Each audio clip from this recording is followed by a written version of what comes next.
শ্রী শ্রী রামকৃষ্ণ লীলা প্রসঙ্গ দ্বিতীয় ভাগ গুরু ভাব উত্তরার্ধ এবং দিব্য ভাব ও নরেন্দ্রনাথ। স্বামী শারদানন্দ। পাঠ করছি গোপা বাগচি।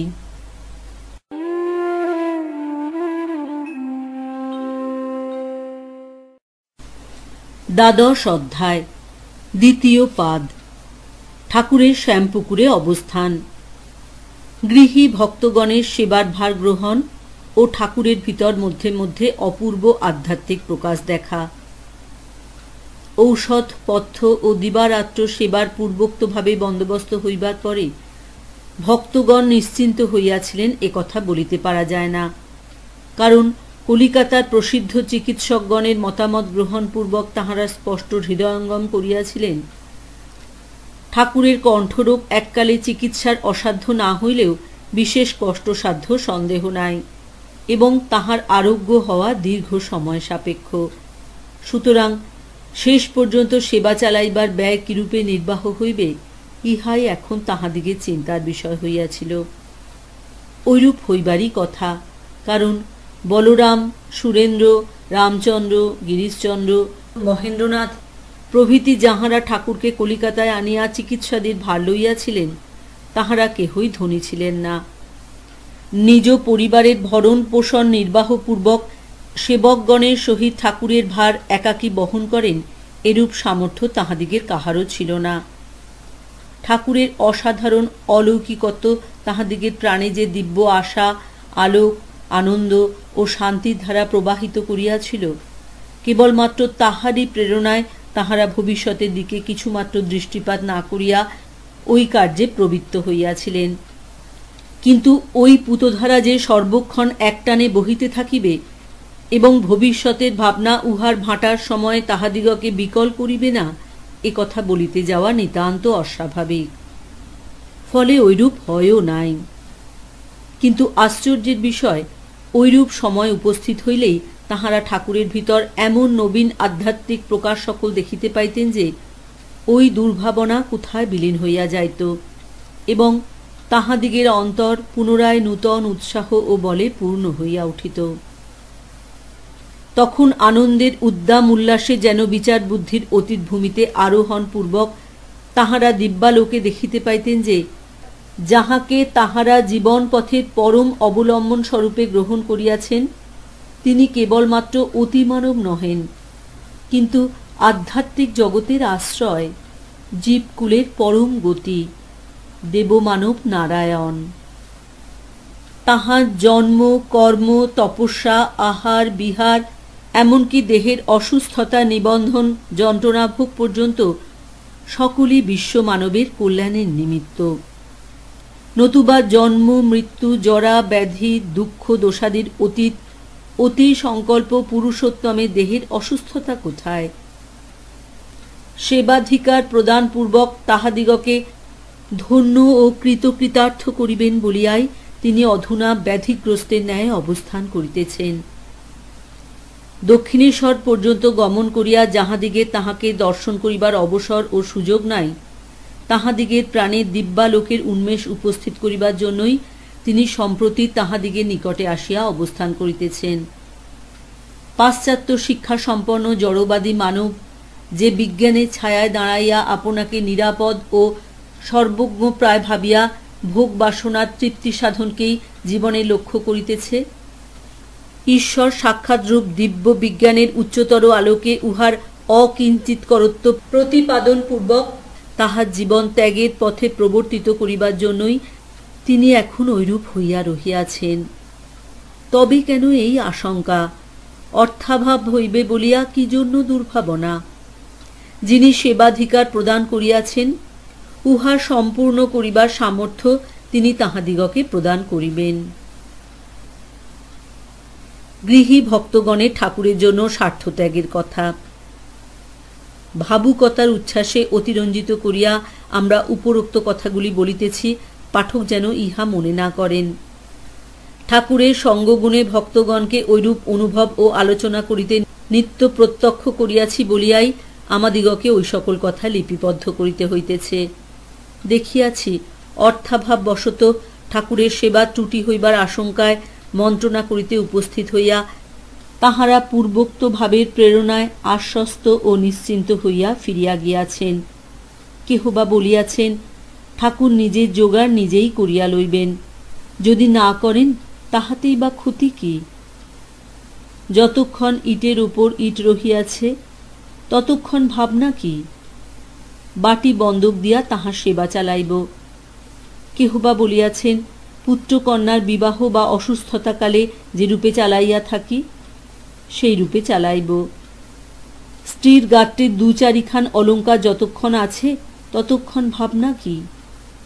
আবার কেহ বা মুখে ঐরূপ প্রকাশ না করিলেও আপন সংসারের ব্যয় কমাইয়া অকাতরে ঠাকুরের সেবার ব্যয়ভার গ্রহণ করিয়া ওই বিষয়ের পরিচয় প্রদান করিয়াছে।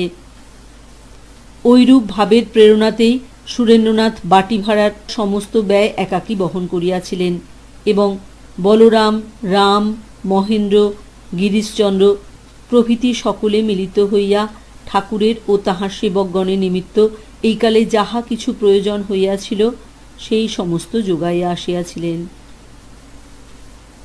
ভক্ত সঙ্গ গঠন করাই ঠাকুরের ব্যাধির কারণ। ভক্তগণ ঐরূপে যে দিব্যোল্লাস প্রাণে অনুভব করিতেন তাহা এখন ঠাকুরকে অবলম্বন করিয়া তাহাদিগের পরস্পরের প্রতি আকৃষ্ট এবং সহানুভূতি সম্পন্ন করিতে বিশেষ সহায়তা করিয়াছিল। শ্রীরামকৃষ্ণ ভক্ত সংঘরূপ মহিরুহ দক্ষিণেশ্বরে অঙ্কুরিত হইয়াছিল বলিয়া নির্দিষ্ট হইলেও শ্যামপুকুরে ও কাশীপুর উদ্যানে উহার নিজ আকার ধারণপূর্বক এত দ্রুত বর্ধিত হইয়া উঠিয়াছিল যে ভক্তগণের অনেকে তখন স্থির করিয়াছিলেন ওই বিষয়ে সাফল্য আনয়নই ঠাকুরের শারীরিক ব্যাধির অন্যতম কারণ। ভক্তগণের ঠাকুরের সম্বন্ধে ধারণা শ্রেণী বিভাগ: যুগাবতার, গুরু, অতিমানব ও দেবমানব। যতই দিন গিয়াছিল ততই ঠাকুরের অসুস্থ হইবার কারণ এবং কতদিনে তাহার আরোগ্য হওয়া সম্ভবপর ইত্যাদি বিষয় লইয়া নানা জল্পনা ও বিশ্বাস ভক্তগণের মধ্যে উপস্থিত হইয়া তাহাদিগকে যেন কয়েকটি শ্রেণীতে বিভক্ত করিয়া ফেলিয়াছিল। তাহার অতীত জীবনের অদৃষ্টপূর্ব ঘটনাবলীর আলোচনায় যে উহাদিগের মূলে থাকিয়া ভক্তগণকে অদ্ভুত মীমাংসা সকলে আনয়ন করিয়াছিল তাহা স্পষ্ট বুঝিতে পারা যায়। একদল ভাবিতেন, শুদ্ধ ভাবনা কেন, সকলের নিকট প্রকাশও করিতেন যুগাবতার ঠাকুরের শারীরিক ব্যাধিটা মিথ্যা ভানমাত্র। উদ্দেশ্য বিশেষ সংসাধনের জন্য তিনি উহা জানিয়া বুঝিয়া অবলম্বন করিয়া রহিয়াছেন। যখনই ইচ্ছা হইবে পুনরায় পূর্বের ন্যায় আমাদিগের নিকট প্রকাশিত হইবেন। বিশাল কল্পনা শক্তি লইয়া শ্রীযুত গিরিশচন্দ্রই এই দলের নেতা হইয়া উঠিয়াছিলেন। অন্য একদল বলিতেন, যাহার বিরাট ইচ্ছার সম্পূর্ণ অনুগত হইয়া অবস্থান ও সর্বপ্রকার কর্মানুষ্ঠান করিতে ঠাকুর অভ্যস্ত হইয়াছেন, সেই জগদম্বাই জনকল্যাণ সাধনকর নিজ গুঢ় অভিপ্রায় বিশেষ সিদ্ধির নিমিত্ত তাহাকে কিছুকালের জন্য ব্যাধিগ্রস্ত করিয়া রাখিয়াছেন। উহার সম্যক রহস্যভেদ ঠাকুরও স্বয়ং করিতে পারিয়াছিলেন কিনা বলা যায় না। তাহার ওই উদ্দেশ্য সংসাধিত হইলেই ঠাকুর পুনরায় সুস্থ হইবেন। অপর একদল প্রকাশ করিতেন, জন্ম, মৃত্যু, জরা, ব্যাধি এ সকল শরীরের ধর্ম, শরীর থাকিলেই ওই সকল নিশ্চয় উপস্থিত হইবে। ঠাকুরের শারীরিক ব্যাধিও ওইরূপে উপস্থিত হইয়াছে, অতএব উহার একটি অলৌকিক গূঢ় কারণ আছে ভাবিয়া এত জল্পনার প্রয়োজন কি? যতদিন না স্বয়ং প্রত্যক্ষ করিতেছি ততদিন পর্যন্ত ঠাকুর সম্বন্ধীয় কোনো বিষয়ক মীমাংসা আমরা তর্ক যুক্তির দ্বারা বিশেষ রূপে বিশ্লেষণ না করিয়া গ্রহণ করিতে স্বীকৃত নহি। আমরা তাহাকে আরোগ্য করিবার জন্য প্রাণপণে সেবা করিব এবং তিনি মানব জীবনের যে উচ্চাদর্শ সম্মুখে ধারণ করিয়াছেন সেই ছাঁচে নিজ নিজ জীবন গঠন করিতে যথাসাধ্য চেষ্টা ও সাধন ভজনে নিযুক্ত থাকিব। বলা বাহুল্য, শ্রীযুত নরেন্দ্রনাথই ঠাকুরের যুবক শিষ্যবর্গের প্রতিনিধি স্বরূপে শেষোক্ত মত প্রচার করিতেন। ভক্তগণের পরস্পরের প্রতি শ্রদ্ধা। ঠাকুরের বিভিন্ন প্রকৃতি বিশিষ্ট শিষ্যবর্গ তাহার সম্বন্ধে ঐরূপ নানা ভাব ও মত পোষণ করিলেও তাহার মহৎ উদার শিক্ষানুসারে জীবন অতিবাহিত করিলে এবং সর্বান্তঃকরণে তাহার সেবায় নিযুক্ত থাকিয়া তাহার প্রসন্নতা লাভ করিতে পারিলে তাহাদিগের পরম মঙ্গল হইবে, এ কথা পূর্ণ বিশ্বাসবান ছিল। ওই জন্যই একদল তাহাকে যুগাবতার বলিয়া, অন্য দল গুরু ও অতিমানব বলিয়া এবং অপর দল দেবমানব বলিয়া বিশ্বাস করিলেও তাহাদিগের পরস্পরের প্রতি শ্রদ্ধার অভাব কোনোদিন উপস্থিত হয় নাই। ভক্তগণ পরিদৃষ্ট ঠাকুরের আধ্যাত্মিক প্রকাশের দৃষ্টান্ত সকল। যাহা হোক, কিরূপ আধ্যাত্মিক প্রকাশ সকল ঠাকুরকে অবলম্বন করিয়া এখন ভক্তগণের নিত্য প্রত্যক্ষ গোচর হইতেছিল, পাঠককে উহা বুঝাইবার জন্য আমরা যাহা দেখিয়াছি এরূপ কয়েকটি ঘটনার এখানে উল্লেখ করিব। ঘটনাগুলি ঠাকুরের ভক্তবৃন্দ ভিন্ন অন্য যে সকল লোক তাহাকে ঐকালে দর্শন করিতে আসিয়াছিলেন তাহারাও প্রত্যক্ষ করিয়াছিলেন। আমরা ইতিপূর্বে বলিয়াছি, ঠাকুরের চিকিৎসার ভার গ্রহণ করিয়া ডাক্তার মহেন্দ্রলাল সরকার পরম উৎসাহে তাহাকে আরোগ্য করিবার জন্য যত্ন করিয়াছিলেন। প্রাতে মধ্যাহ্নে বৈকালে ঠাকুরের শরীর কিরূপ থাকে তাহা উপর্যুপরি কয়েক দিবস আসিয়া দেখিয়া তিনি ঔষধাদির ব্যবস্থা স্থির করিয়াছিলেন এবং চিকিৎসকের কর্তব্য শেষ করিবার পরে ওই সকল দিবসে ধর্ম সম্বন্ধীয় নানা প্রকার প্রসঙ্গে কিছুকাল ঠাকুরের সহিত অতিবাহিত করিয়াছিলেন। ফলে ঠাকুরের উদার আধ্যাত্মিকতায় তিনি বিশেষ রূপে আকৃষ্ট হইয়া অবসর পাইলেই এখন হইতে তাহার নিকটে উপস্থিত হইতে ও 2-4 ঘণ্টা অতিবাহিত করিয়া যাইতে লাগিলেন। তাহার মূল্যবান সময়ের এত অধিক ভাগ এখানে কাটাইবার জন্য ঠাকুর একদিন তাহাকে কৃতজ্ঞতা জানাইবার উপক্রম করিলে তিনি ব্যস্ত হইয়া বলিয়া উঠিলেন, ওহে, তুমি কি ভাবো কেবল তোমারই জন্য আমি এখানে এতটা সময় কাটাইয়া যাই? ইহাতে আমারও স্বার্থ রহিয়াছে। তোমার সহিত আলাপে আমি বিশেষ আনন্দ পাইয়া থাকি। পূর্বে তোমাকে দেখিলেও এমন ঘনিষ্ঠভাবে মিলিত হইয়া তোমাকে জানিবার অবসর তো পাই নাই। তখন এটা করিব ওটা করিব ইহা লইয়াই ব্যস্ত থাকা গিয়াছিল। কি জানো, তোমার সত্যানুরাগের জন্যই তোমায় এত ভালো লাগে। তুমি যেটা সত্য বলিয়া বুঝো তার এক চুল এদিক ওদিক করিয়া চলিতে বলিতে পারো না। অন্য স্থলে দেখি তারা বলে এক, করে এক। ওইটে আমি আদৌ সহ্য করিতে পারি না। মনে করিও না তোমায় খোসামুদি করছি, এমন চাষা আমি নই।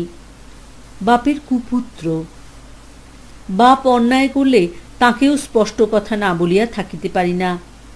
ওই জন্য আমার দুর্মুখ বলে নামটা খুব রটিয়া গিয়াছে। ঠাকুর হাসিতে হাসিতে বলিলেন, তা শুনিয়াছি বটে, কিন্তু এই তো এতদিন এখানে আসছ, আমি তো তার কিছুরই পরিচয় পাইলাম না।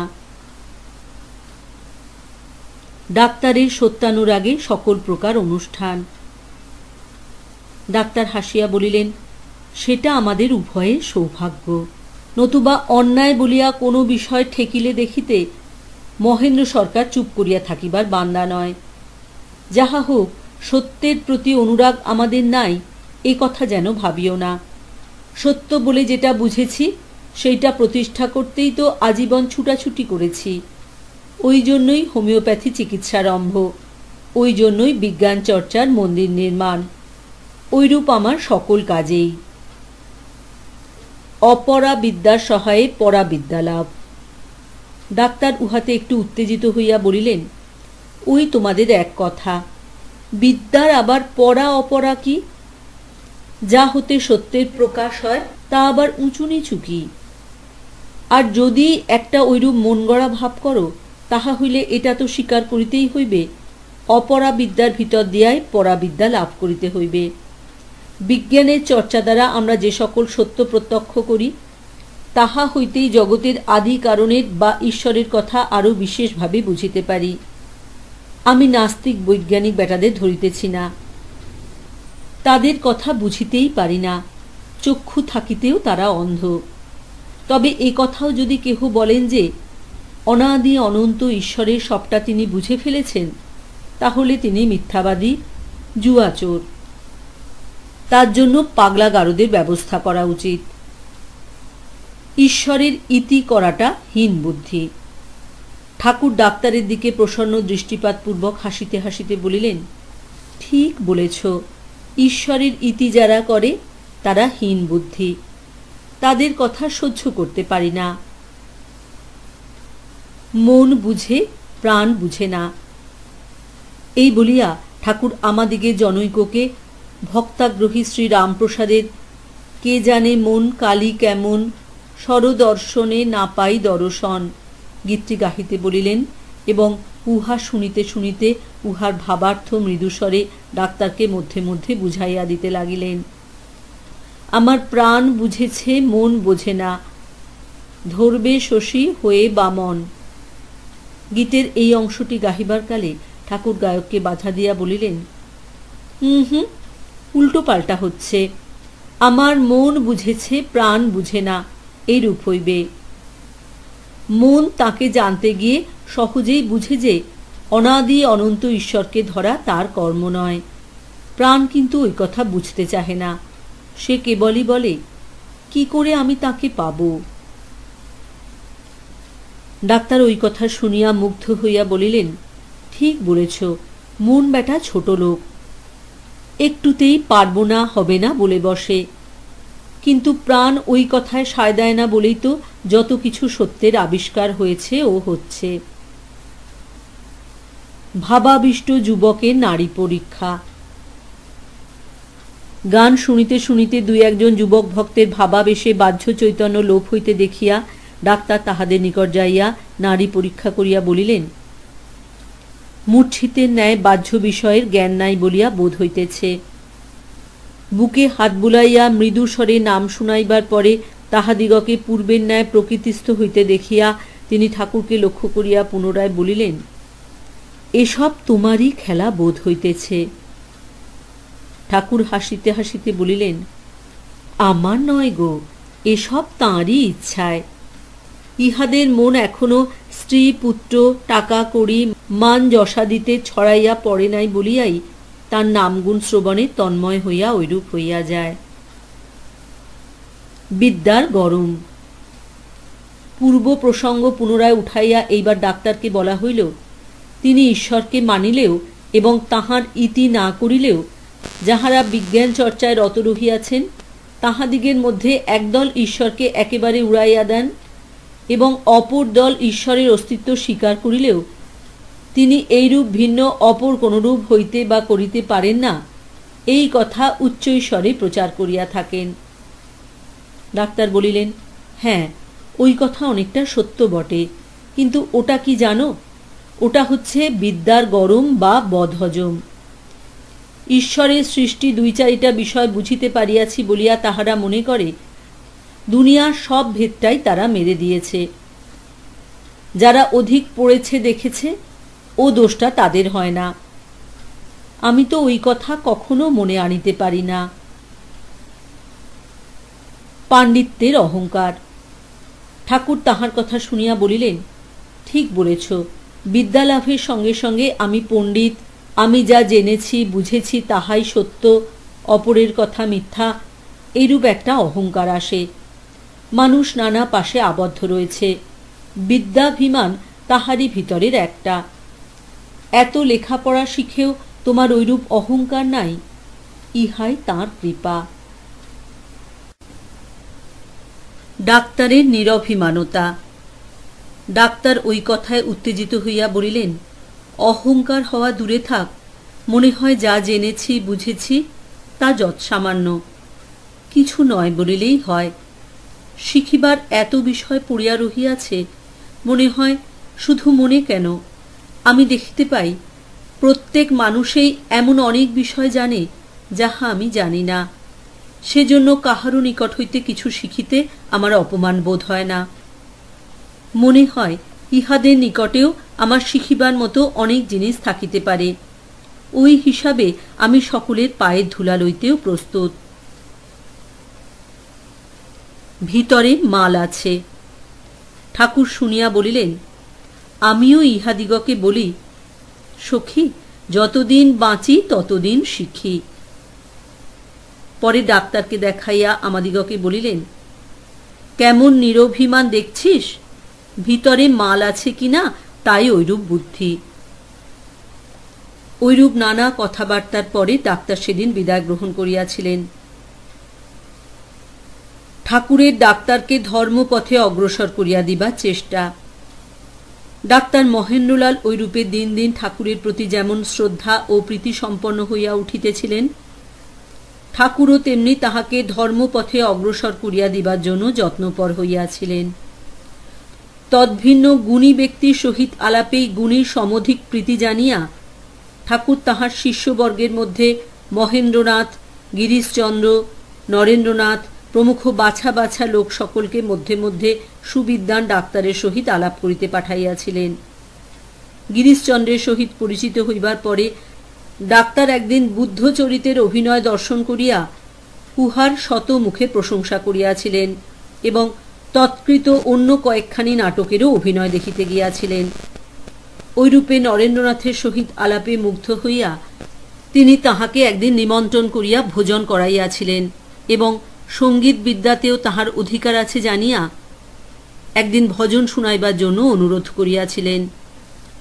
উহার কয়েকদিন পরে ডাক্তার এক দিবস অপরাহ্নে ঠাকুরকে দেখিতে আসিলে নরেন্দ্রনাথ তাহার প্রতিশ্রুতি রক্ষাপূর্বক 2-3 ঘণ্টাকাল তাহাকে ভজন শুনাইয়াছিলেন।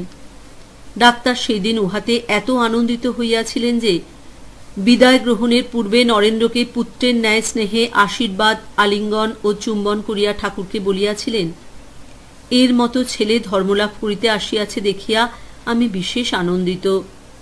এ একটি রত্ন, যাতে হাত দিবে সেই বিষয়েরই উন্নতি সাধন করিবে। ঠাকুর উহাতে নরেন্দ্রনাথের প্রতি প্রসন্ন দৃষ্টিপাত পূর্বক বলিয়াছিলেন, কথায় বলে অদ্বৈতের হুঙ্কারেই গৌর নদিয়ায় আসিয়াছিলেন, সেইরূপ ওর জন্যই তো সব গো।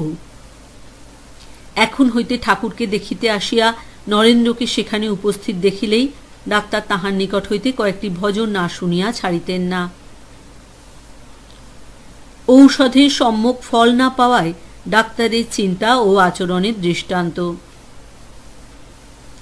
ঐরূপে ভাদ্র আশ্বিনের কিয়দংশ অতীত হইয়া ক্রমে দুর্গাপূজার কাল উপস্থিত হইয়াছিল।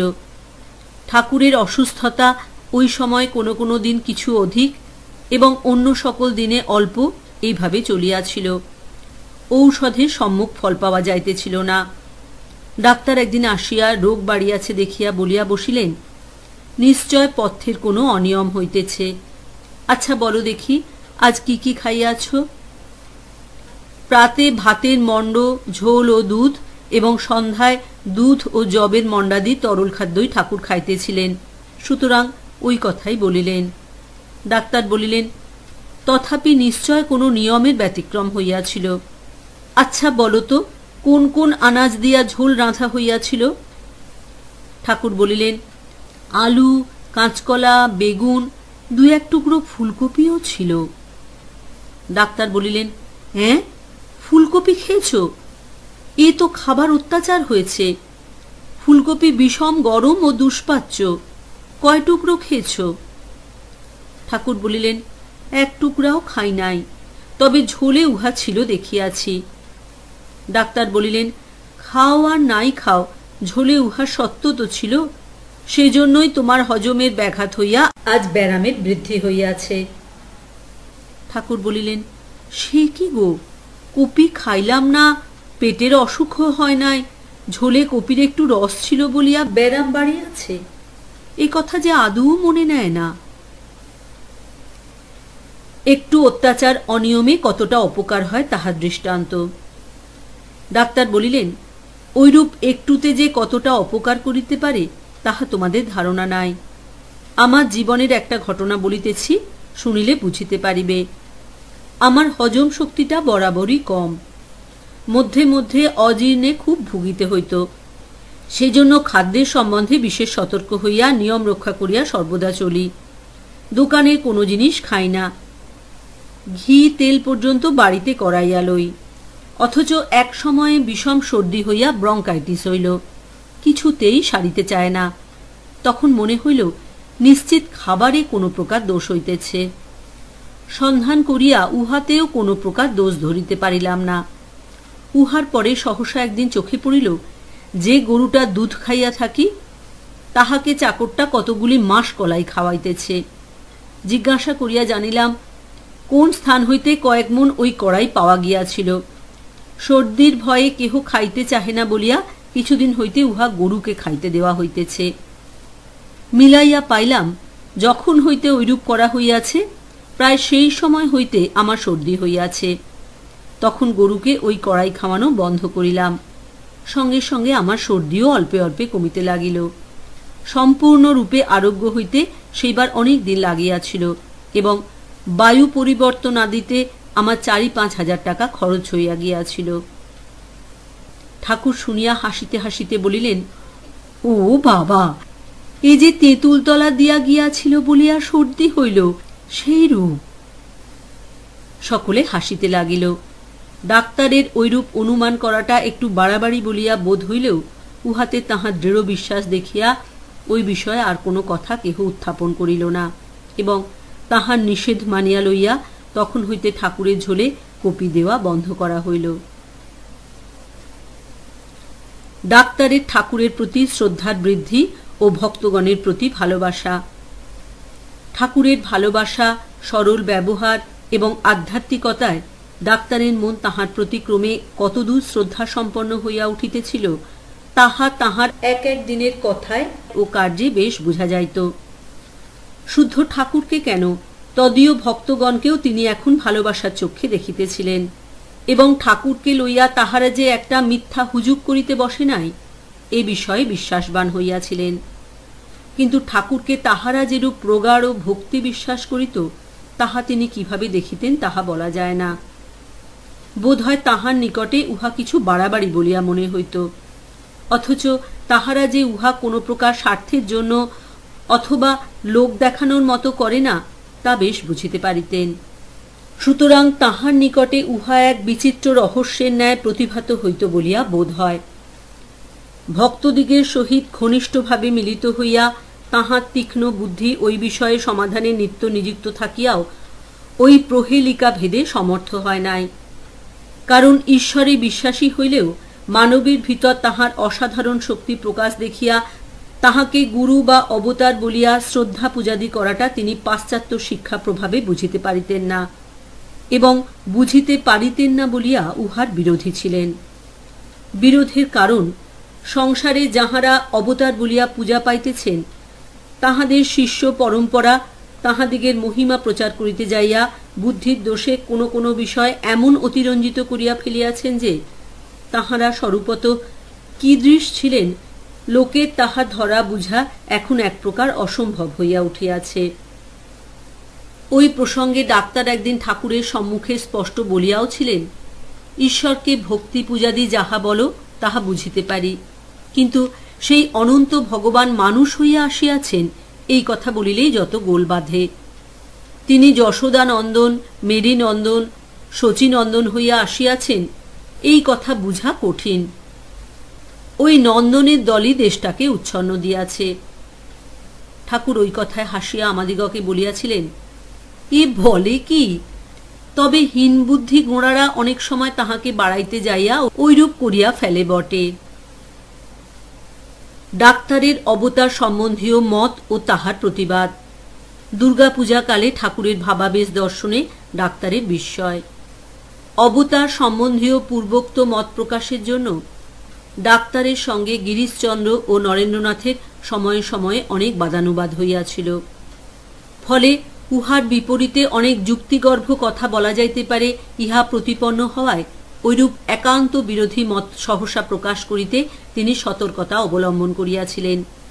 কিন্তু তর্কে যাহা হয় নাই, ঠাকুরের মনের অলৌকিক মাধুর্য ও প্রেম এবং তাহার ভিতর হইতে যে অদৃষ্টপূর্ব আধ্যাত্মিক প্রকাশ ডাক্তারের সময়ে সময়ে নয়নগোচর হইতেছিল তাহা দ্বারা সেই বিষয়ে সংবিদ্ধ হইয়াছিল। তাহার ঐরূপ মত ধীরে ধীরে অনেকটা পরিবর্তিত হইয়াছিল। ওই বৎসর দুর্গাপূজার সন্ধিক্ষণে যে অলৌকিক বিভূতি প্রকাশ ঠাকুরের ভিতরে সহসা উপস্থিত হইতে আমরা সকলে প্রত্যক্ষ করিয়াছিলাম, ডাক্তার সরকারও উহা দেখিবার ও পরীক্ষা করিবার অবসর পাইয়াছিলেন। তিনি সেই দিন অপর এক ডাক্তার বন্ধুর সহিত তথায় উপস্থিত থাকিয়া ভাবাবেশকালে ঠাকুরের হৃদয়ের স্পন্দনাদি যন্ত্র সাহায্যে পরীক্ষা করিয়াছিলেন এবং তাহার ডাক্তার বন্ধু ঠাকুরের উন্মিলিত নয়ন সংকুচিত হয় কিনা দেখিবার জন্য তন্মধ্যে অঙ্গুলি প্রদান করিতেও ত্রুটি করেন নাই। ফলে হতবুদ্ধি হইয়া তাহাদিগে স্বীকার করিতে হইয়াছিল, বাহিরে দেখিতে সম্পূর্ণ মৃতের ন্যায় প্রতীয়মান ঠাকুরের এই সমাধি অবস্থা সম্বন্ধে বিজ্ঞান কোনরূপ আলোক এখনো প্রদান করিতে পারে নাই। পাশ্চাত্য দার্শনিক উহাকে জড়ত্ব বলিয়া নির্দেশ ও ঘৃণা প্রকাশ পূর্বক নিজ অজ্ঞতা ও ইহ সর্বস্বতারই পরিচয় প্রদান করিয়াছে। ঈশ্বরের সংসারে এমন অনেক বিষয় বিদ্যমান, যাহাদের রহস্যভেদ দর্শন বিজ্ঞান কিছুমাত্র করিতে সক্ষম হয় নাই, কোনো কালে পারিবে বলিয়াও বোধ হয় না। বাহিরে মৃতের ন্যায় অবস্থিত হইয়া ঠাকুর সেদিন ওইকালে যাহা দর্শন বা উপলব্ধি করিয়াছিলেন, তাহা কতদূর বর্ণে বর্ণে সত্য বলিয়া ভক্তগণ মিলাইয়া পাইয়াছিল, সে সকল কথা আমরা অন্যত্র উল্লেখ করায় উহার পুনরাবৃত্তি নিষ্প্রয়োজন। রোগ বৃদ্ধি।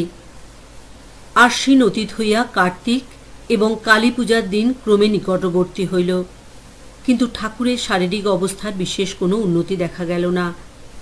চিকিৎসার প্রথমে যে ফল পাওয়া গিয়াছিল, তাহা দিন দিন নষ্ট হওয়ায় ব্যাধি প্রবল ভাব ধারণ করিবে বলিয়া আশঙ্কা হইতে লাগিল। ঠাকুরের মনের আনন্দ ও প্রসন্নতা কিন্তু কিছুমাত্র হ্রাস না হইয়া বরং অধিকতর বলিয়া ভক্তগণের নিকটে প্রতিভাত হইল। ডাক্তার সরকার পূর্বের ন্যায় ঘন ঘন যাতায়াত ও পুনঃ পুনঃ ঔষধ পরিবর্তন করিয়াও আশানুরূপ ফল না পাইয়া ভাবিতে লাগিলেন, ঋতু পরিবর্তনের জন্য ঐরূপ হইতেছে। শীতটা একটু চাপিয়া পড়িলেই বোধহয় এই ভাবটা কাটিয়া যাইবে। কালী পূজা দিবসে ঠাকুরের অদ্ভুত ভাবাবেশের বিবরণ।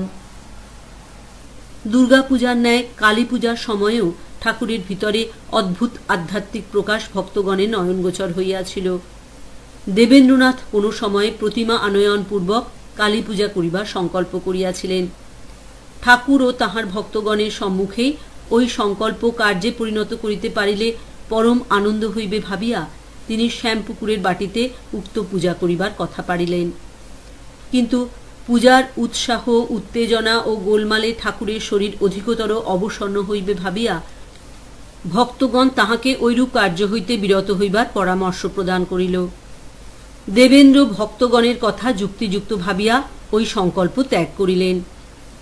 ঠাকুর কিন্তু পূজার পূর্ব দিবসে কয়েকজন ভক্তকে সহসা বলিয়া বসিলেন, পূজার উপকরণ সকল সংক্ষেপে সংগ্রহ করিয়া রাখিস, কাল কালী পূজা করিতে হইবে। তাহারা তাহার ওই কথায় আনন্দিত হইয়া অন্য সকলের সহিত ওই বিষয়ে পরামর্শ করিতে বসিল। কিন্তু পূর্বোক্ত কথাগুলি ভিন্ন পূজার আয়োজন সম্বন্ধে অন্য কোনো কথা ঠাকুরের নিকট না পাওয়ায় কিভাবে উহা সম্পন্ন করিতে হইবে তদ্বিষয় লইয়া নানা জল্পনা তাহাদিগের মধ্যে উপস্থিত হইল। পূজার ষোড়শোপচারে অথবা পঞ্চপচারে হইবে, উহাতে অন্নভোগ দেওয়া হইবে কিনা, পূজকের পদ কে গ্রহণ করিবে ইত্যাদি বিষয়ের কোনো মীমাংসা না করিতে পারিয়া অবশেষে স্থির হইল গন্ধ পুষ্প ধূপ দীপ ফল মূল এবং মিষ্টান্ন মাত্র সংগ্রহ করিয়া রাখা হোক, পরে ঠাকুর যেরূপ বলেন করা যাইবে। কিন্তু সেই দিবস এবং পূজার দিনের অর্ধেক অতীত হইলেও ঠাকুর ওই সম্বন্ধে আর কোনো কথা তাহাদিগকে বলিলেন না। পূজার আয়োজন। ক্রমে সূর্যাস্ত হইয়া রাত্রি প্রায় 7টা বাজিয়া গেল। ঠাকুর তখনও তাহাদিগকে পূজা সম্বন্ধে কিছুই না বলিয়া অন্য দিবসের ন্যায় স্থিরভাবে শয্যায় বসিয়া আছেন দেখিয়া তাহারা তাহার সন্নিকটে পূর্ব দিকের কতকটা স্থান মার্জনা করিয়া সংগৃহীত দ্রব্য সকল আনিয়া রাখিতে লাগিল। দক্ষিণেশ্বরে অবস্থানকালে গন্ধ পুষ্পাদি পূজাকরণ লইয়া ঠাকুর কখনো কখনো আপনাকে আপনি পূজা করিতেন। ভক্তগণের কেহ কেহ উহা দেখিয়াছিল। অদ্য সেইরূপ তিনি নিজ দেহ মনরূপ প্রতীকাবলম্বনে জগৎ চৈতন্য ও জগৎ শক্তিরূপিণী পূজা করিবেন, অথবা জগদম্বার সহিত অভেদ জ্ঞানে শাস্ত্রোক্ত আত্মপূজা সম্পন্ন করিবেন, তাহারা পরিশেষে এই মীমাংসায় উপনীত হইয়াছিল। সুতরাং পূজোপকরণ সকল তাহারা এখন ঠাকুরের শয্যা পার্শ্বে পূর্বোক্ত রূপে সাজাইয়া রাখিবে ইহা বিচিত্র নহে।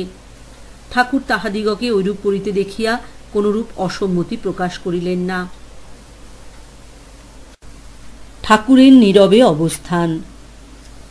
ক্রমে সকল উপকরণ আনয়ন করা হইল এবং ধূপ দীপ সকল প্রজ্বলিত হওয়ায় গৃহ আলোকময় ও সৌরভে আমোদিত হইল।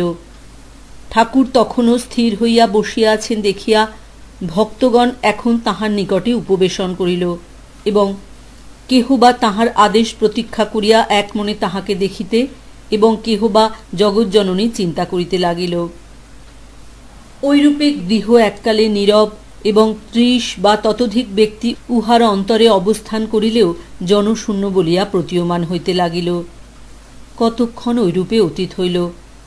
ঠাকুর কিন্তু তখনও স্বয়ং পূজা করিতে অগ্রসর হওয়া অথবা আমাদিগের কাহাকেও ওই বিষয়ে আদেশ করা কিছুই না করিয়া পূর্বের ন্যায় নিশ্চিন্তভাবে বসিয়া রহিলেন। গিরিশচন্দ্রের মীমাংসা ও ঠাকুরের পাদপদ্মে পুষ্পাঞ্জলি প্রদান। ঠাকুরের ভাবাবেশ। যুবক ভক্তগণের সহিত মহেন্দ্রনাথ, রামচন্দ্র, দেবেন্দ্রনাথ, গিরিশচন্দ্র প্রভৃতি প্রবীণ ব্যক্তি সকল উপস্থিত ছিলেন। তন্মধ্যে গিরিশচন্দ্রের ৫ শিকে ৫ আনা বিশ্বাস বলিয়া ঠাকুর কখনো কখনো নির্দেশ করিতেন। পূজা সম্বন্ধে ঠাকুরকে ঐরূপ ব্যবহার করিতে দেখিয়া তাহাদিগের অনেকে এখন বিস্মিত হইতে লাগিলেন। ঠাকুরের প্রতি অসীম বিশ্বাসবান গিরিশচন্দ্রের প্রাণে কিন্তু উহাতে অন্য ভাবের উদয় হইল।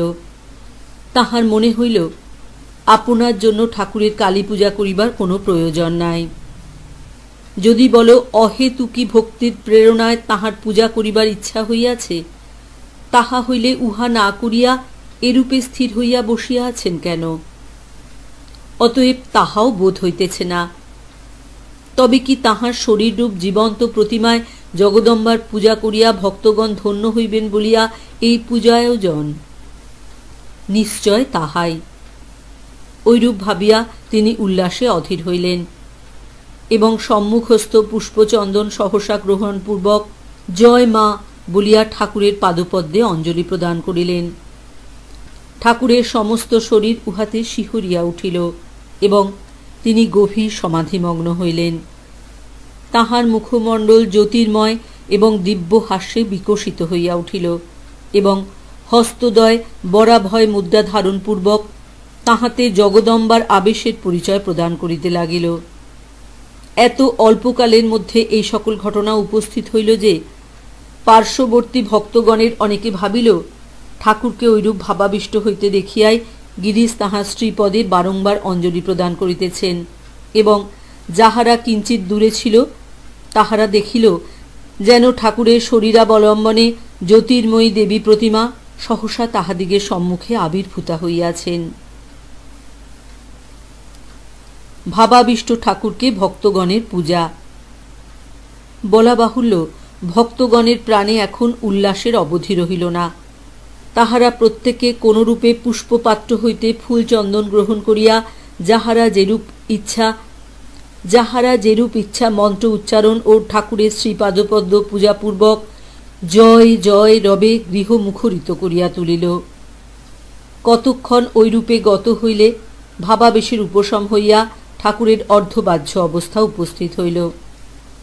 তখন পূজার নিমিত্ত সংগৃহীত ফল মূল মিষ্টান্নাদি পদার্থ সকল তাহার সম্মুখে আনয়ন করিয়া তাহাকে খাইতে দেওয়া হইল। তিনিও ওই সকলের কিছু কিছু গ্রহণ করিয়া ভক্তি ও জ্ঞান বৃদ্ধির জন্য ভক্তগণকে আশীর্বাদ করিলেন। অনন্তর তাহার প্রসাদ গ্রহণ করিয়া গভীর রাত্রি পর্যন্ত তাহারা সকলে প্রাণের উল্লাসে দেবীর মহিমা কীর্তন ও নাম গুণগানে অতিবাহিত করিল।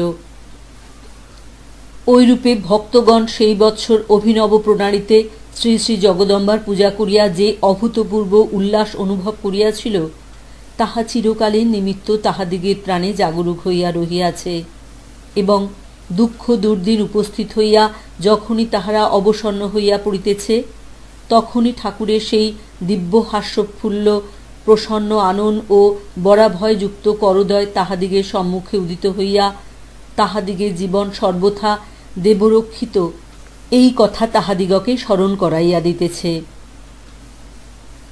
পর্ব বিশেষ ভিন্ন অন্য সময়ে ভক্তগণের ঠাকুর সম্বন্ধীয় প্রত্যক্ষের দৃষ্টান্ত। শ্যামপুকুরে অবস্থানকালে ঠাকুরের ভিতর দিব্য শক্তি ও দেবভাবের পরিচয় ভক্তগণ পূর্বোক্ত রূপে কেবলমাত্র বিশেষ বিশেষ পর্বকালেই যে পাইয়াছিল তাহা নহে, কিন্তু সহসা যখন তখন তাহাতে ঐরূপ ভাবের বিকাশ দেখিবার অবসর লাভ করিয়া তাহার প্রতি তাহাদের দেবমানব বলিয়া বিশ্বাস দিন দিন দৃঢ়ীভূত হইয়াছিল। ওই ভাবের ঘটনা সকল ইতিপূর্বে উল্লেখিত ঘটনাগুলির ন্যায় অনেক সময়ে সকলের সমক্ষে উপস্থিত না হইলেও ভক্তগণের মধ্যে যাহারা উহাদিগকে প্রত্যক্ষ করিয়াছিল, অগ্রে তাহাদিগের প্রাণে এবং পরে তাহাদিগের নিকটে শুনিয়া অপর সকলের প্রাণে পূর্বোক্ত ফলের উদয় করিয়াছিল, তদ্বিষয়ে সন্দেহ নাই। দৃষ্টান্ত স্বরূপে কয়েকটির এখানে উল্লেখ করিলেই পাঠকের ওই বিষয় বোধগম্য হইবে। ঠাকুরকে শ্রদ্ধা ভক্তি করায় বলরামের আত্মীয় বর্গের অপ্রসন্নতা। বলরামের সম্বন্ধে কোনো কোনো কথা আমরা অন্যত্র উল্লেখ করিয়াছি। তিনি এবং তাহার পরিবারবর্গ ঠাকুরকে শ্রদ্ধা ভক্তি করিতেন বলিয়া তাহার আত্মীয় দিগের মধ্যে কেহ কেহ তাহার প্রতি বিরূপ ছিলেন। ঐরূপ হইবা তাহাদিগের কারণও যথেষ্ট ছিল। প্রথমত, তাহারা বৈষ্ণব বংশে জন্মগ্রহণ করায় প্রচলিত শিক্ষা দীক্ষানুসারে তাহাদিগের ধর্মমত যে কতকটা একদেশী এবং অতিমাত্রায় বাহ্যাচারনিষ্ঠ হইবে, ইহা বিচিত্র নহে। সুতরাং সকল প্রকার ধর্মমতের সত্যতায় স্থির বিশ্বাস সম্পন্ন বাহ্য চিহ্নমাত্র ধারণে পরাঙ্মুখ ঠাকুরের ভাব তাহারা হৃদয়ঙ্গম করিতে পারিতেন না, ঐরূপ করিবার প্রয়োজনীয়তাও অনুভব করিতেন না। অতএব ঠাকুরের সঙ্গগুণে এবং কৃপা লাভে বলরামের দিন দিন উদার ভাব সম্পন্ন হওয়াটা তাহারা ধর্মহীনতার পরিচয় বলিয়া ধারণা করিয়াছিলেন। দ্বিতীয়ত, ধন মান আভিজাত্যাদি পার্থিব প্রাধান্য মানবের অন্তরে প্রায় অভিমান অহংকারী পরিপুষ্ট করে। পূর্ণ কীর্তি কৃষ্ণরাম বসু যে কুল উজ্জ্বল করিয়াছিলেন, সেই কুলে জন্মগ্রহণ করিয়া তাহারাও আপনাদিগকে সমধিক মহিমান্বিত জ্ঞান করিতেন। ওই বংশমর্যাদা বিস্তৃত হইয়া বলরাম ইতর সাধারণের ন্যায় দক্ষিণেশ্বরে ঠাকুরের শ্রী পাদপ্রান্তে ধর্মলাভের জন্য যখন তখন উপস্থিত হইতেছেন এবং আপন স্ত্রী কন্যা প্রভৃতিকেও তথায় লইয়া যাইতে কুণ্ঠিত হইতেছেন না জানিতে পারিয়া তাহাদিগের অভিমান যে বিষম প্রতিহত হইবে, এ কথা বলা বাহুল্য। অতএব ওই কার্য হইতে তাহাকে প্রতিনিবৃত্ত করিতে তাহাদিগের বিষম আগ্রহ এক্ষণে উপস্থিত হইয়াছিল।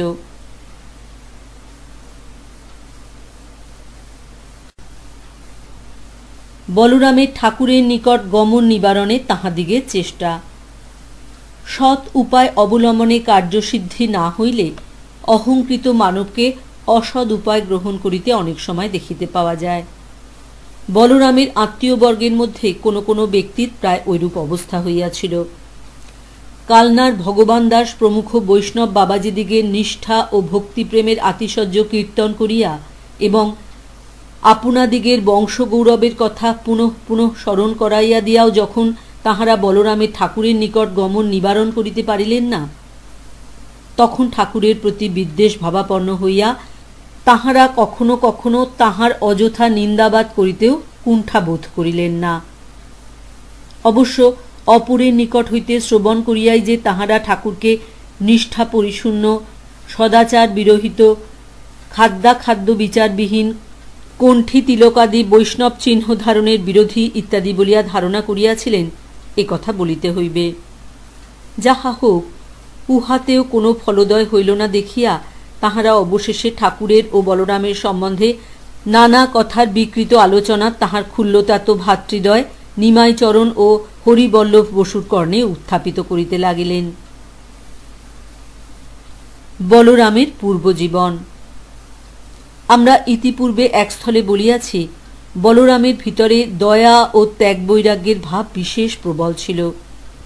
জমিদারি প্রভৃতির তত্ত্বাবধানে অনেক সময় নির্মম হইয়া নানা হাঙ্গামা না করিলে চলে না দেখিয়া তিনি নিজ বিষয় সম্পত্তির ভার নিমাইবাবুর উপরে সমর্পণপূর্বক তাহার নিকট হইতে প্রতি মাসে আয় স্বরূপে যাহা পাইতেন, অনেক সময় উহা পর্যাপ্ত না হইলেও তাহাতেই কোনরূপে সংসার যাত্রা নির্বাহ করিতেন। তাহার শরীরও ওই সকল কর্ম করিবার উপযোগী ছিল না। যৌবনে অজীর্ণ রোগে উহা একসময় এতদূর স্বাস্থ্যহীন হইয়াছিল যে একাদিক্রমে 12 বৎসর অন্নত্যাগপূর্বক তাহাকে যবের মণ্ড ও দুগ্ধপান করিয়া কাটাইতে হইয়াছিল। ভগ্ন স্বাস্থ্য উদ্ধারের জন্য তিনি ওই সময় অনেককাল পুরীধামে অতিবাহিত করিয়াছিলেন।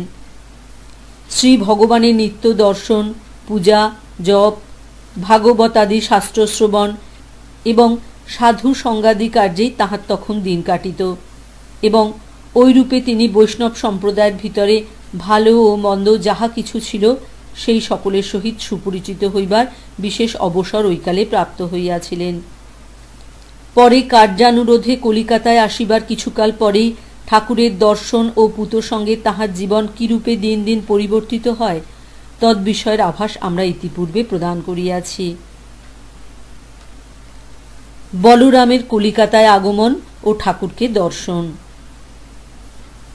প্রথম কন্যার বিবাহদানের কালে বলরামকে কয়েক সপ্তাহের জন্য কলিকাতায় আসিতে হইয়াছিল। নতুবা পুরীধামে অতিবাহিত পূর্ণ 11 বৎসরের ভিতর তাহার জীবনে অন্য কোনো প্রকারে শান্তিভঙ্গ হয় নাই। ওই ঘটনার কিছুকাল পরেই তাহার ভ্রাতা হরিবল্লভ বসু রামকান্ত বসু স্ট্রিটস্থ 57 নম্বর ভবন ক্রয় করিয়াছিলেন এবং সাধুদিগের সহিত ঘনিষ্ঠ সম্বন্ধবশত পাছে বলরাম সংসার পরিত্যাগ করেন এই ভয়ে তাহার পিতা ও ভাতৃগণ গোপনে পরামর্শ করিয়া তাহাকে ওই বাটিতে বাস করিতে অনুরোধ করিয়াছিলেন। ওইরূপে সাধুদিগের পূত সঙ্গ ও শ্রী শ্রী জগন্নাথ দেবের নিত্য দর্শনে বঞ্চিত হইয়া বলরাম ক্ষুণ্ণ মনে কলিকাতায় আসিয়া বাস করেন। এখানে কিছুদিন থাকিয়া পুনরায় পুরীধামে কোনো প্রকারে চলিয়া যাইবেন বোধহয় পূর্বে তাহার এরূপ অভিপ্রায় ছিল, কিন্তু ঠাকুরের দর্শন লাভের পরে ওই সংকল্প এককালে পরিত্যাগ করিয়া তিনি ঠাকুরের নিকটে কলিকাতায় স্থায়ীভাবে বসবাসের বন্দোবস্ত করিয়াছিলেন।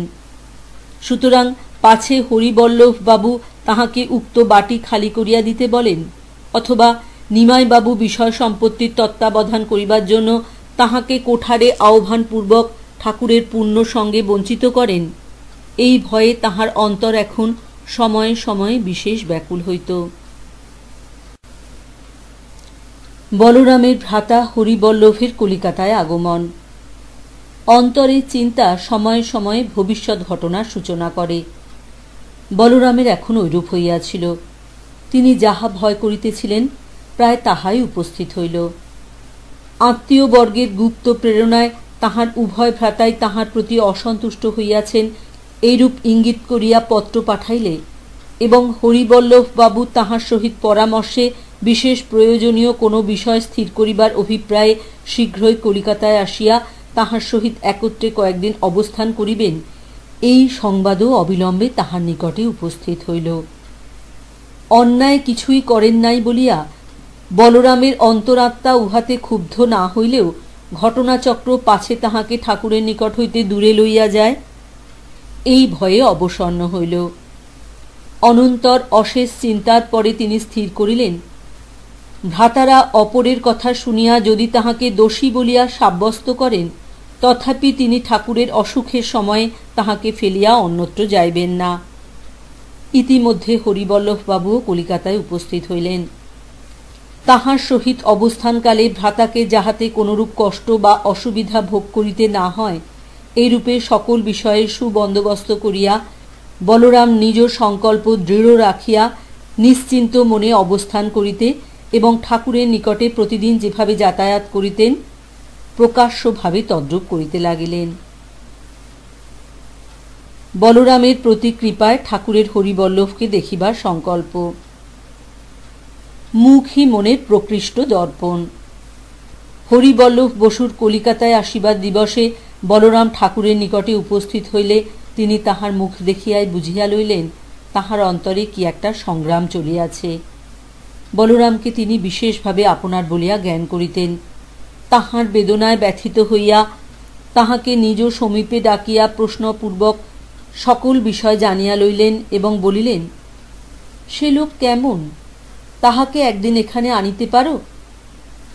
বলরাম বলিলেন, লোক খুব ভালো মশায়, বিদ্বান, বুদ্ধিমান, সদাশয়, পরোপকারী, দান যথেষ্ট, ভক্তিমানও বটে। দোষের মধ্যে বড়লোকে যাহা অনেক সময় হইয়া থাকে, একটু কান পাতলা। এক্ষেত্রে অপরের কথাতেই কি একটা ঠাউরাই আছে। এখানে আসি বলিয়াই আমার উপর অসন্তোষ, অতএব আমি বলিলে এখানে আসিবে কি? ঠাকুর বলিলেন, তবে থাক, তোমার বলিয়া কাজ নাই, একবার গিরিশকে ডাকো দেখি। গিরিশচন্দ্রের হরিবল্লভকে আনয়ন ও ঠাকুরের আচরণে তাহার সম্পূর্ণ বিপরীত ভাবাপন্ন হওয়া। গিরিশচন্দ্র আসিয়া সানন্দে ওই কার্যের ভার গ্রহণ করিলেন এবং বলিলেন, হরিবল্লভ ও আমি যৌবনের প্রারম্ভে কিছুকাল সহপাঠী ছিলাম, সেজন্য কলিকাতায় আসিয়াছে শুনিলেই আমি তাহার সহিত দেখা করিয়া আসি। অতএব এই কাজ আমার পক্ষে কিছুমাত্র কঠিন নহে। অদ্যই আমি তাহার সহিত সাক্ষাৎ করিতে যাইব। গিরিশচন্দ্রের হরিবল্লভকে আনয়ন ও ঠাকুরের আচরণে তাহার সম্পূর্ণ বিপরীত ভাবাপন্ন হওয়া। পরদিন অপরাহ্নে প্রায় 5টার সময় গিরিশচন্দ্র হরিবল্লভবাবুকে সঙ্গে লইয়া উপস্থিত হইলেন এবং ঠাকুরের সহিত তাহাকে পরিচিত করিবার মানসে বলিলেন, ইনি আমার বাল্যবন্ধু, কটকের সরকারি উকিল হরিবল্লভ বসু আপনাকে দর্শন করিতে আসিয়াছেন। ঠাকুর ওই কথা শুনিয়া তাহাকে পরম সমাদরে নিজ সমীপে বসাইয়া বলিলেন, তোমার কথা অনেকের নিকটে শুনিয়া তোমাকে দেখিবার ইচ্ছা হইত, আবার মনে ভয়ও হইত যদি তোমার পাটোয়ারি বুদ্ধি হয়। গিরিশকে লক্ষ্য করিয়া বলিলেন, কিন্তু এখন দেখিতেছি তাহা তো নয়। এই যে বালকের ন্যায় সরল, কেমন চক্ষু দেখিয়াছ, ভক্তিপূর্ণ অন্তর না হইলে অমন চক্ষু কখনো হয় না। হ্যাঁ গো, ভয় করা দূরে থাকুক, তোমাকে যেন কত আত্মীয় বলিয়া মনে হইতেছে। হরিবল্লভ বাবু প্রণাম ও পদধূলি গ্রহণপূর্বক বলিলেন, সেটা আপনার কৃপা। গিরিশচন্দ্র এবার বলিলেন, যে বংশে জন্মগ্রহণ করিয়াছেন তাহাতে উহার তো অভিমান হইবারই কথা। কৃষ্ণরাম বসুর ভক্তি তাহাকে প্রাতঃস্মরণীয় করিয়া রাখিয়াছে, তাহার কীর্তিতে দেশ উজ্জ্বল হইয়া রহিয়াছে। তাহার বংশে যাহারা জন্মিয়াছেন তাহারা ভক্তিমান হইবেন না তো হইবে কাহারা? ওইরূপে ভগবত ভক্তির প্রসঙ্গ উঠিল এবং ঈশ্বর বিশ্বাস, ভক্তি ও ঐকান্তিক নির্ভরতাই মানব জীবনের চরম সার্থকতা। ওই বিষয়ে নানা কথা উপস্থিত সকলকে বলিতে বলিতে ঠাকুরের ভাবাবেশ হইল। অনন্তর অর্ধবাহ্য দশা প্রাপ্ত হইয়া ঠাকুর আমাদিগের একজনকে একটি ভজন সঙ্গীত গাহিতে বলিলেন এবং উহার মর্ম হরিবল্লভ বাবুকে মৃদু স্বরে বুঝাইয়া বলিতে বলিতে পুনরায় গভীর ভাবাবিষ্ট হইয়া পড়িলেন। সঙ্গীত সম্পূর্ণ হইলে দেখা গেল 2-3 জন যুবক ভক্তেরও ভাবাবেশ হইয়াছে এবং ঠাকুরের ভাবোজ্জ্বল মূর্তি ও মর্মস্পর্শী বাণীতে এককালে মুগ্ধ হওয়ায় হরিবল্লভ বাবুর নয়নদয়ে প্রেমধারা বিগলিত হইতেছে। সন্ধ্যা উত্তীর্ণ হইয়া কিছুকাল গত হইবার পরে হরিবল্লভ বাবু সেদিন ঠাকুরের নিকট বিদায় গ্রহণ করিয়াছিলেন। আলাপ করিবার কালে ঠাকুরের অপরকে স্পর্শের কারণ ও ফল। দক্ষিণেশ্বরে অবস্থানকালে আমরা অনেক সময় দেখিতে পাইতুম, আগন্তুক কোনো ব্যক্তি ঠাকুরের মতের বিরোধী হইয়া তাহার সহিত বাদানুবাদ আরম্ভ করিলে অথবা কোনো কারণে তাহার প্রতি বিরুদ্ধাভাবাপন্ন হইয়া কেহ উপস্থিত হইলে ঠাকুর কথা কহিতে কহিতে তাহাদিগকে কৌশলে স্পর্শ করিতেন এবং ঐরূপ করিবার পর মুহূর্ত হইতে তাহারা তাহার কথা মানিয়া লইতে থাকিত। অবশ্য যাহাদিগকে দেখিয়া তাহার মন প্রসন্ন হইত তাহাদিগের সম্বন্ধেই তিনি ঐরূপ ব্যবহার করিতেন। স্বতঃপ্রবৃত্ত হইয়া তিনি এক দিবস আমাদিগের নিকটে ওই বিষয়ের একরূপ কারণ নির্দেশ করিয়াছিলেন। অহংকারের বশবর্তী হইয়া অথবা আমি কাহারও অপেক্ষা কোনো অংশে ন্যূন নহি এইরূপ ভাব লহিয়াই লোকে কাহারও কথা সহজে মানিয়া লহিতে চাহে না। ইহার ভিতরে যে রহিয়াছে তাহাকে স্পর্শমাত্র তাহার দিব্য শক্তি প্রভাবে তাহাদিগের ওই ভাব আর মাথা উঁচু করিতে পারে না। সর্প যেমন ফনা ধরিবার কালে ওষধিপৃষ্ট হইয়া মাথা নিচু করে, তাহাদিগের অন্তরের অহংকারের অবস্থাও তখন ঠিক ঐরূপ হয়। ওই জন্যই কথা কহিতে কহিতে কৌশলে তাহাদিগের অঙ্গ স্পর্শ করিয়া থাকি। হরিবল্লভ বাবুকে ওই দিন ঠাকুরের নিকট হইতে সম্পূর্ণ বিপরীত ভাব লইয়া সশ্রদ্ধ হৃদয়ে চলিয়া যাইতে দেখিয়া আমাদিগের মনে ঠাকুরের পূর্বোক্ত কথার উদয় হইয়াছিল। বলা বাহুল্য, বলরাম ঠাকুরের নিকটে যাতায়াত করায় অন্যায় করিতেছেন, এরূপ ভাব তাঁহার ভাতৃগণের হৃদয়ে এখন হইতে আর কখনো দেখা দেয় নাই। ভক্ত সংখ্যার বৃদ্ধি, সাধন পথ নির্দেশ, সাকার ও নিরাকার চিন্তার উপযোগী আসন। শ্যামপুকুরে অবস্থানকালে ঠাকুরের শারীরিক ব্যাধি যেমন বৃদ্ধি পাইয়াছিল, তাহার পূর্ণ দর্শন ও কৃপালাভে সমাগত জনগণের সংখ্যাও তেমন দিন দিন বাড়িয়া গিয়াছিল। শ্রীযুক্ত হরিশচন্দ্র মুস্তফি প্রমুখ অনেক গৃহস্থ ভক্তের ন্যায় শ্রীরামকৃষ্ণ ভক্ত সংঘে যিনি পরে স্বামী ত্রিগুণাতীত নামে সুপরিচিত হইয়াছিলেন, শ্রীযুক্ত সারদা প্রসন্ন মিত্র, মনীন্দ্র কৃষ্ণগুপ্ত প্রভৃতি অনেক যুবক ভক্তেরাও এখানে ঠাকুরের প্রথম দর্শন লাভ করিয়াছিলেন। অনেকে আবার ইতিপূর্বে দুই একবার দক্ষিণেশ্বরে যাতায়াত করিলেও এখানেই ঠাকুরের সহিত ঘনিষ্ঠভাবে মিলিত হইবার সুযোগ লাভ করিয়াছিলেন।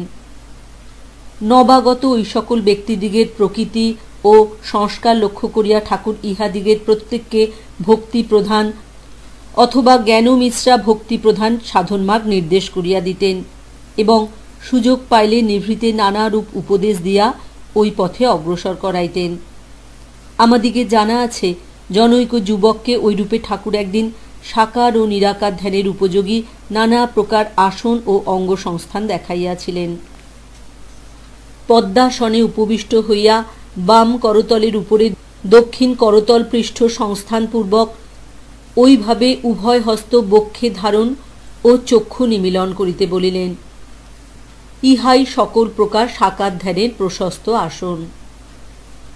পরে ওই আসনে উপবিষ্ট থাকিয়া বাম ও দক্ষিণ হস্তদ্বয় বাম ও দক্ষিণ জানুর উপরে রক্ষাপূর্বক প্রত্যেক হস্তের অঙ্গুষ্ঠ ও তর্জনীর অগ্রভাগ সংযুক্ত ও অপর সকল অঙ্গুলি ঋজু রাখিয়া এবং ভ্রু মধ্যে দৃষ্টি স্থির করিয়া বলিলেন, ইহাই নিরাকার ধ্যানের প্রশস্ত আসন। ওই কথা বলিতে না বলিতে ঠাকুর সমাধিস্থ হইয়া পড়িলেন এবং কিছুক্ষণ পরে বলপূর্বক মনকে সাধারণ জ্ঞানভূমিতে নামাইয়া বলিলেন, আর দেখানো হইল না। ঐরূপ উপবিষ্ট হইলেই উদ্দীপনা হইয়া মন তন্ময় ও সমাধিলীন হয় এবং বায়ু ঊর্ধ্বগামী হওয়ায় গলদেশের ক্ষতস্থানে আঘাত লাগে। ডাক্তার ওই জন্য সমাধি যাহাতে না হয় তাহা করিতে বিশেষ করিয়া বলিয়া গিয়াছে। যুবক তাহাতে কাতর হইয়া বলিল, আপনি কেন ওই সকল দেখাইতে যাইলেন? আমি তো দেখিতে চাহি নাই। তিনি তদুত্তরে বলিলেন, তা তো বটে, কিন্তু তোদের একটু আধটু না বলিয়া না দেখাইয়া থাকিতে পারি কই? যুবক ওই কথায় বিস্মিত হইয়া ঠাকুরের অপার করুণা এবং তাহার মনের অলৌকিক সমাধি প্রবণতার কথা ভাবিয়া স্তব্ধ হইয়া রহিল। ঠাকুরের প্রতি কার্যের মাধুর্য ও অসাধারণত্ব দেখিয়া অনেকের আকৃষ্ট হওয়া, ঠাকুরের দৈনন্দিন ব্যবহার সকলের মধ্যে এমন মাধুর্য ও অসাধারণত্বের পরিচয় পাওয়া যাইত যে নবাগত অনেক ব্যক্তি তাহাকে দেখিয়াই মুগ্ধ হইয়া পড়িত। দৃষ্টান্ত স্বরূপে নিম্নে একটি ঘটনার উল্লেখ করিতেছি।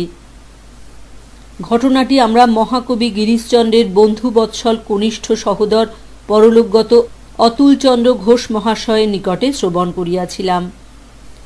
যথাসম্ভব তাঁহারই ভাষায় আমরা উহা লিপিবদ্ধ করিতে চেষ্টা করিব। উপেন্দ্র আমার বিশেষ বন্ধু ছিল, বিদেশে ডেপুটিগিরি চাকরি করিত। ঠাকুরের সহিত পরিচিত হইবার পরে তাহাকে চিঠিতে লিখিয়াছিলাম, এবার যখন আসিবে তখন তোমাকে এক অদ্ভুত জিনিস দেখাব। বড়দিনের ছুটিতে আসিয়া সে সেই কথা স্মরণ করাইয়া দিল। আমি বলিলাম, মনে করেছিলাম তোমায় রামকৃষ্ণ পরমহংসদেবকে দেখাব, কিন্তু এখন তাঁর অসুখ, শ্যামপুকুরে আছেন, কথা কহিতে ডাক্তারের বারণ। তুমি নূতন লোক, তোমায় এখন কেমন করিয়া লইয়া যাই। সেদিন গেল। তাহার পর উপেন্দ্র আর একদিন মেজদাদার সঙ্গে দেখা করিতে আসিয়াছে। ঠাকুরের কথা উঠিল এবং মেজদাদা তাহাকে বলিলেন, যাস না একদিন অতুলের সঙ্গে তাকে দেখতে। উপেন বলিল, উনি তো 6 মাস হইতে বলিতেছিলেন লইয়া যাইব, কিন্তু যখন এখানে আসিয়া সেই কথা বলিলাম তখন বলিলেন এখন হইবে না। আমি শুনিয়া মেজদাদাকে বলিলাম, আমরাই এখন সবসময় ঢুকিতে পাই না, নতুন লোককে কেমন করিয়া লইয়া যাই। মেজদাদা বলিলেন, তাহা হোক, তবু একদিন লইয়া যাস। তাহার পরে ওর অদৃষ্টে থাকে তিনি ওকে দর্শন দিবেন, আদর করিবেন। উপেন্দ্র শ্যামপুকুরে আগমন ও ঠাকুরের সপ্রেম ব্যবহারে উপলব্ধি। তাহার পর একদিন অপরাহ্নে উপেনকে লইয়া যাইলাম।